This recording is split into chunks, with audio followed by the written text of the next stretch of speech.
काँग्रेस प्रदेशाध्यक्ष हर्षवर्धन सपकाळ यांनी पंतप्रधान नरेंद्र मोदी यांच्यावरती टीका केली।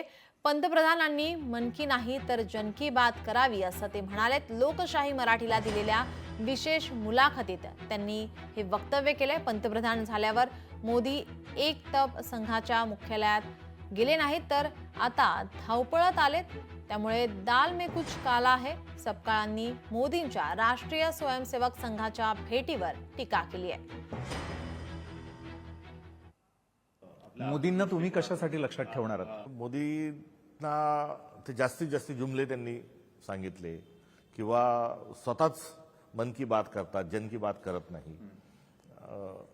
आणि अजून काही शब्द आहेत पात्र, मी त्यांच्या खूप विरोधातला जरी असलो राजकीय दृष्टिकोनातून, तर ते माझ्याही देशाचे पंतप्रधान आहेत।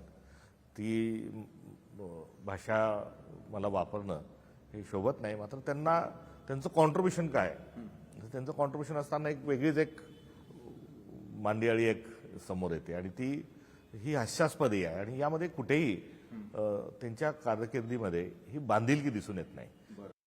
11 वर्षापूर्वी ते पंतप्रधान जेव्हा झाले, जेव्हा त्यांना व्हायचं होतं तेव्हा ते एकदा आले आणि मधल्या 11 वर्षात म्हणजे एक तपामध्ये त्यांना काही संघाच्या मुख्यालयात जाण्याची आवश्यकता भासली नाही। आता ते तडकाफडकी कार्यक्रम शोधून काढून ते धावत पळत संघ मुख्यालयात जेव्हा जातात तेव्हा डाल में कुछ काला आहे एवढं म्हणावं लागेल। नाही तर त्यांनी वर्षातून एकदा आलं पाहिजे। एवढं ते संघाची सगळी भाषा आणि सगळं भाजप एकंदरीत सगळं मार्केटिंग करत असतं।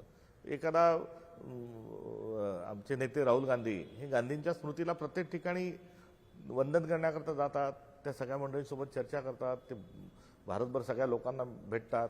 मात्र मोदीजी कोणाला भेटत नाही आणि संघातला तर ते जातच नाही। त्यांनी एक वर्षातून एकदा यायला पाहिजे होती, त्यांची 12वी भेट पाहिजे होती। मात्र ते आता धावपळत करत आले। याचा अर्थ काही ना काही 75ला त्यांची सहस्त्रचंद्र दर्शनाचं काहीतरी गिफ्ट त्यांना वेगळं मिळणार आहे असं वाटतं। लोकशाही मराठी ऐका, पहा, जागरूक रहा।